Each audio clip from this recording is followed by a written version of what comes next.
Welcome to Awakening Streams, the podcast of One River Zen Meditation Center in Ottawa, Illinois.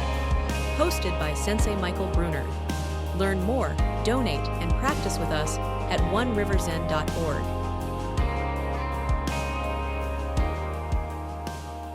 It's very important for us to watch the conscious activity of our minds. How we try to split things up into small pieces so that we can consume it with reason. This is happening all of the time. Things are being thrust into the foreground of our attention while everything else fades into the background. And because of this, we're never actualized by our lives as they present themselves, by the totality of our lived experience. We're actualized by what we want to see. There's a case in the Shōyōroku, it's the 91st case. It's called Nansen's Peony. And the case begins, attention. Riko Taifu on one occasion asked Master Nansen, Dharma Master Joe is exceedingly wonderful. He said, heaven and earth are of the same root. The 10,000 things are one body. Nansen, pointing to the peony in the garden, said, Taifu, people nowadays see these flowers as if in a dream.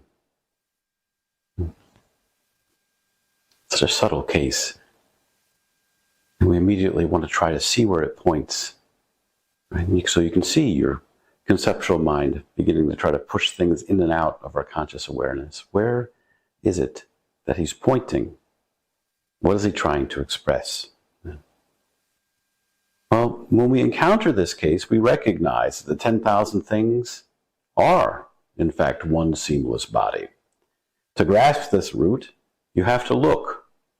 You have to look at the source of joy and sorrow, of heaven and earth, of Democrat and Republican, of right and wrong, enlightenment, delusion, as they rise and they fall within you.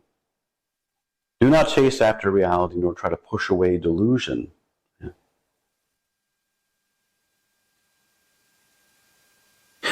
This is the very essence of the fracturing discursive mind. When we see those two together, then we're actually present with our Buddha nature. This body appears and then it vanishes. That's nothing other than the reality of the cadence of our lived experience as it is. When you're truly present with life, when you're truly present with the circumstances, you recognize that there is nothing you can cling on to. There's nowhere to hold on to. The moment you hold on to one thing and say, hey, this is it, you've lost it. Even when we're awake, to say this is awakening is to lose it as well.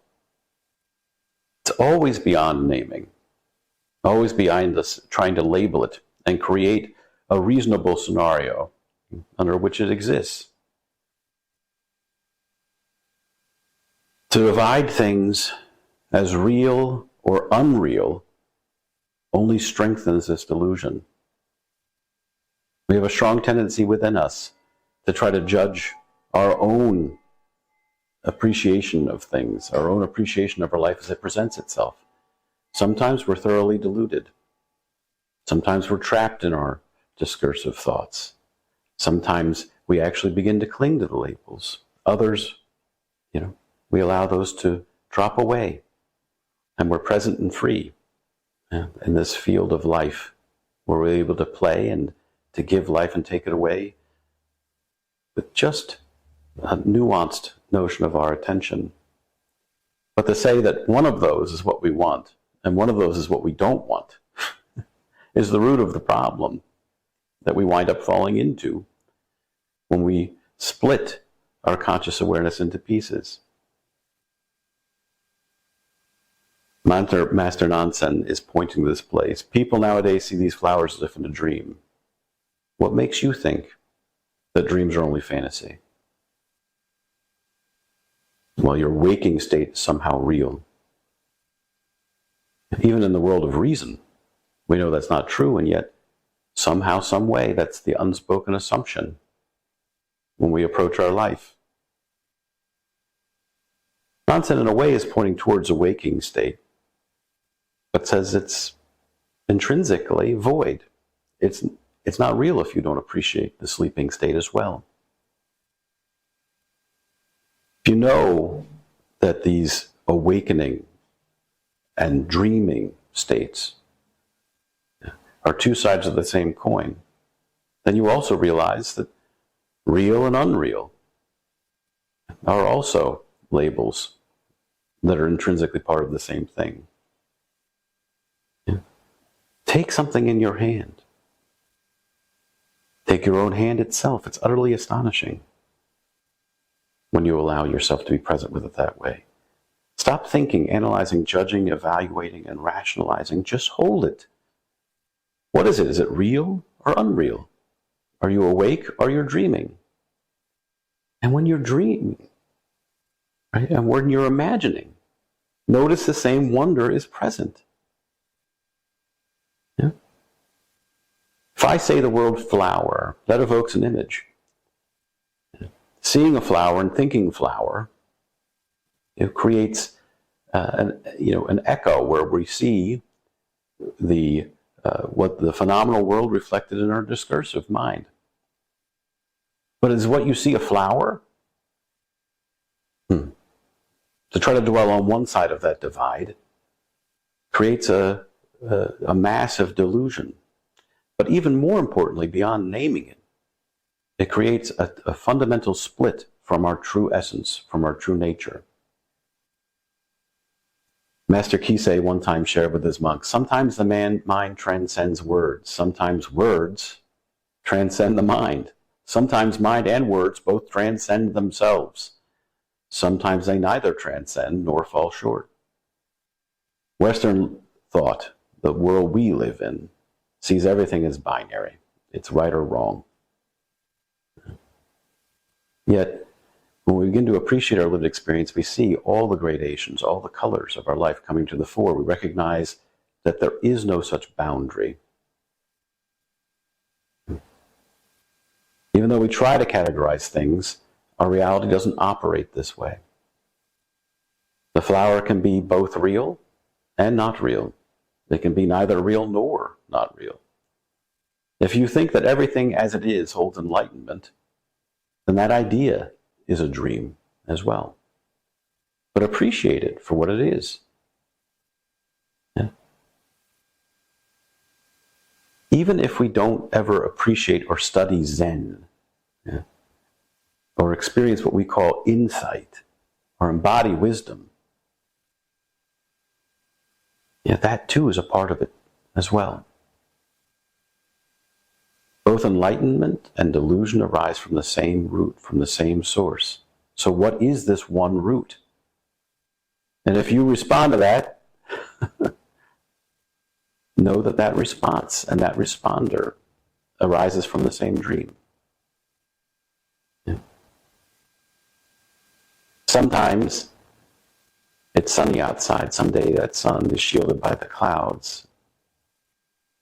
It appears, it fades. Is it real or unreal? Just let that go. When we let go of grasping, even the concept of clarity or awakening, we rest in the natural, boundless essence of things, where all phenomena arise and fall without need for definition. Even the phenomena that arises, that is the definer, right?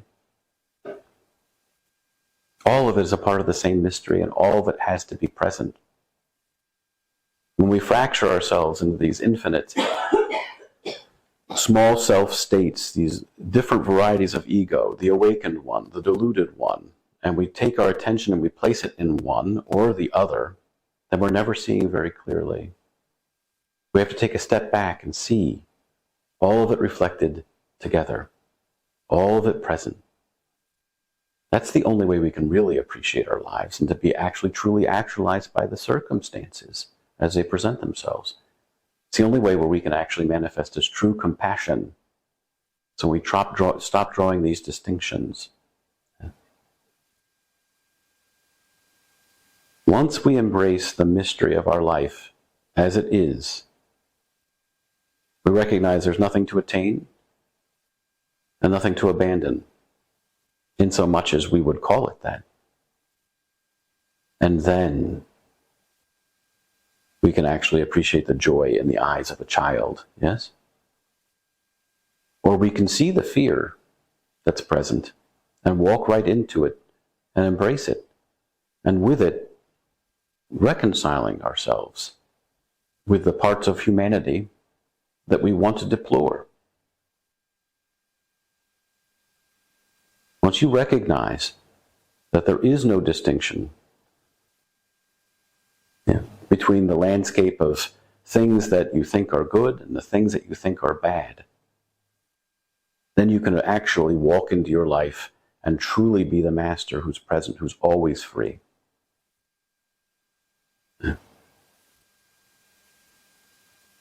Just let go of grasping, even the concepts of clarity or awakening. And then you'll see what's right in front of you. Then you can get on with your life as it's presenting itself.